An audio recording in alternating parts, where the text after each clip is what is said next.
Hello guys, today I'm going to show you a new product I asked for.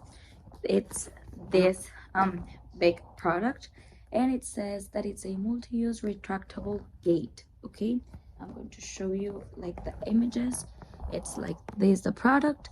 I like it because you can use it maybe if you have a baby or if you had a pet. Okay guys, we already saw the product. We put one here, one bracket in this side, here down, and then we put the other two in this side and on that side. Okay, so now to take the product off, we need to push this bottom and then push this one to the front, like I'm doing it there.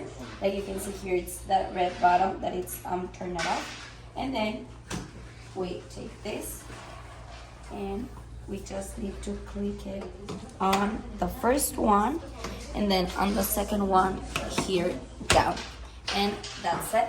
I'm going to show you how it works. Okay, now like you can see here, it's my dog Gris, and she can pass onto this side of the room because it has the product here. So I think it will be perfect for if you have babies or you have a dog and you don't want that your dog pass to a part. And like I already told you, this product, I think it's perfect for putting in the stairs so that you can prevent accidents.